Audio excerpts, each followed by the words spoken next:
we are back again, another episode of the Mark II machine tune-up thing. So last time you saw it, everything was kind of stripped back, and I'd taken everything out to atoms to weld up. We've actually gone back into alert level 3 here in New Zealand. That was announced yesterday. So there's a few restrictions back in place due to COVID being back out in the community in Auckland, which kind of sucks, but it was always going to happen. So I'm going to start plumbing some stuff up. I've got some stuff here, bunch of speed flow fittings for the fuel system, and I ended up getting an FPR 2000 fuel pressure rig. I cocked up a little bit and accidentally got an FPR 800 with a 1/8 MPT with 1/8 MPT feeds on it, and that's pretty small. I thought I'd got a -6 FPR 1200, but after talking with Adam, decided we're probably going to bump up to -8 feed lines. So we've got a bunch of -8 braid there to run from the fuel tank output to the rail, and then we'll run -8 to the fuel pressure rig, and then -8 down to the ethanol content sensor, and then that'll go back into the original 5/16 or 8mm return line. So I think I've got all the fittings. I might actually be short for fittings for the fuel pressure rig, but yeah, she's a pretty decent sized feed. -8's flipping huge compared to the 5/16 stuff, but oh well. This is kind of future proofing the fuel system somewhat, having the bigger fuel line. Another thing I picked up recently was some cams. Ended up going with some Calfords. They're a local New Zealand business, so through North Shore Toyota ended up with some 260s. So these are a drop-in. Don't need to upgrade valve springs on these. I'm not going to pull them out of the box.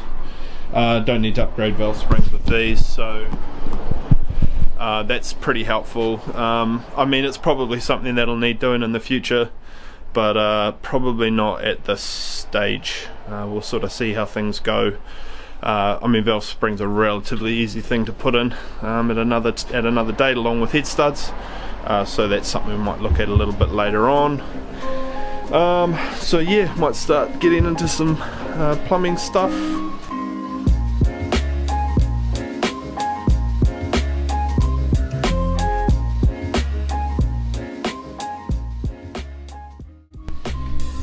Alright, so I've got this oil cooler stuff pretty much all sorted. So we've got a 180 bend there. I think that's the outlet, might be the feed. And that runs behind and then connects up with this one here, and they both run around the side, up and underneath. Currently just got that zip tied there to the alternator delete bracket, and then so that goes down into the sandwich block. So that's just got 2 straights off it, so still like heaps of room coming up through there to change oil filters, which is exactly what I wanted for this. So I'll put some something here just to prevent rubbing through the line, so I'll just wrap both the oil lines together there. But yeah, I think that's probably going to work pretty good. So 180 degree elbow worked pretty nicely. Keeps everything pretty nice and stealth. no sort of lines hanging out on both ends. So these are my poor man spec hand fitting vice jaws. Just a bit of 4x2 and I just 45'd it out, bit of woodworking skills there. Yeah, I probably should have when I picked up all this stuff, but I probably should have picked up some vice jaws as well, probably make it a hell of a lot easier. But anyway, gonna probably get into some of this fuel system stuff now. So thankfully the bracket I'd already mounted the fuel pressure reg on still works.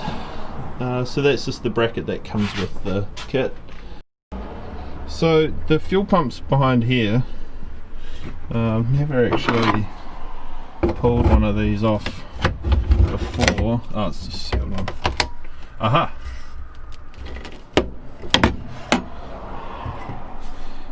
Okay, so we need to put a hardline adapter. Pretty sure this is the feed high pressure line here.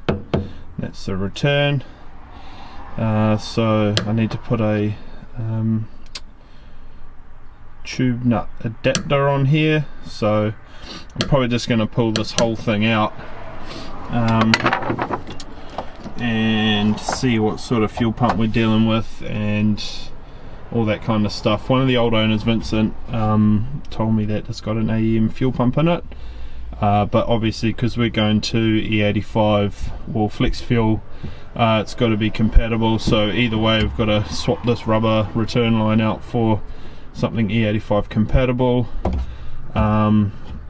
And obviously all the Dash 8 stuff that we're putting in for the feed is Teflon PTFE lined stainless braid, so it's fine for that. But yeah, we just need to check the fuel pump's gonna work, so we'll get this puppy out.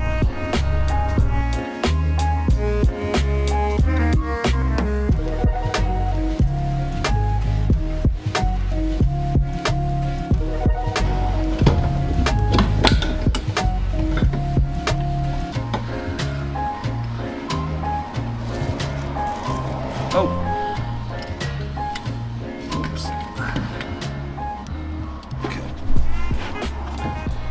Alright, so I've got this thing out. We've got an AEM something or other, 320 pounds per hour at 43 psi. So I'll look up this part number. This thing looks pretty small, man. I don't know if that's really gonna cut the mustard. I didn't film again while I was doing all this, but I've got most of the fuel system mocked up.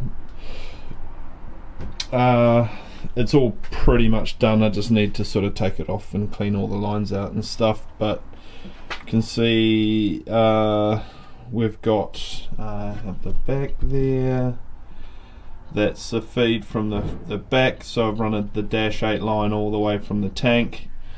We've got, I don't know if you can be able to see in this light,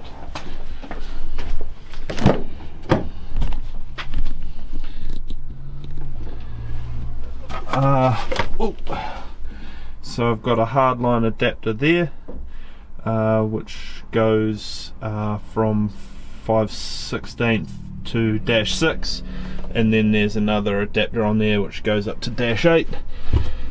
It's got a line running down. There's this bloody bulkhead thing here, which is actually quite good, but I just couldn't quite reuse it.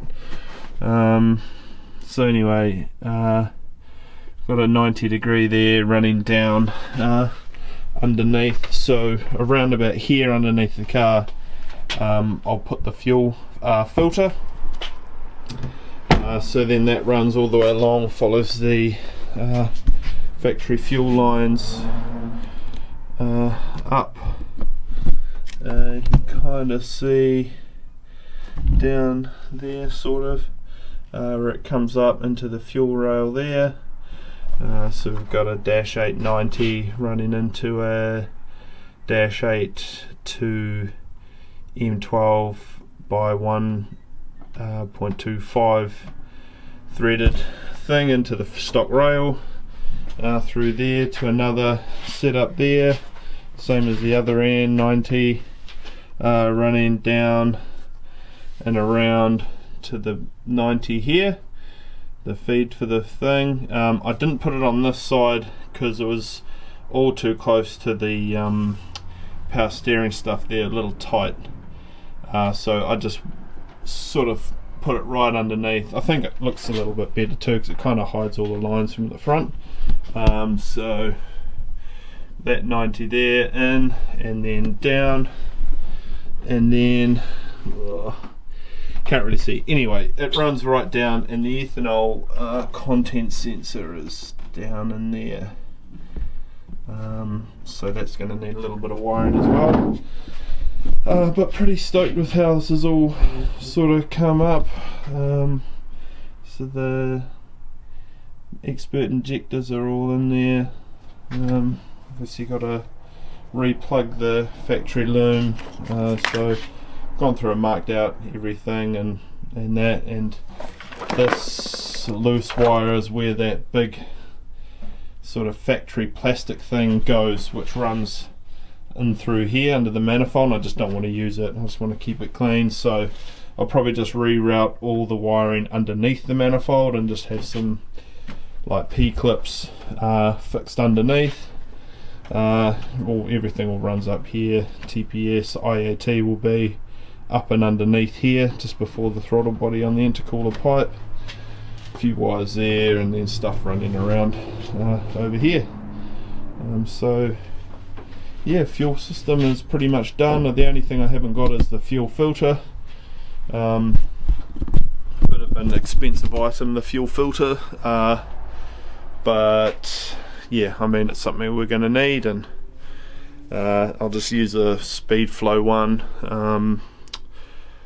Their long series, I think it is. It's about 140 odd mils long, so it's pretty sizable. Probably like 100 micron filter in there, I guess, for E85. I can't remember what I use in the 180. It's the same one I use in the 180. So yeah, I just need to pick one of those up from Phil out at Key West. I got all this Speedflow stuff from Phil out at Key West, absolute legend.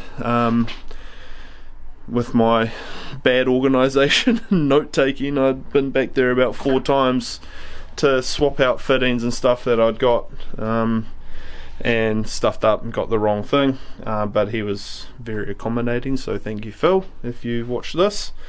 Highly recommend everyone to go out there and buy some Speedflow fittings and random. He's got the best selection of like nuts and bolts and fixings and fasteners and all that kind of stuff for cars you could ever imagine, so and he's extremely helpful, so yeah, cheers Phil. So next up, what will we be doing?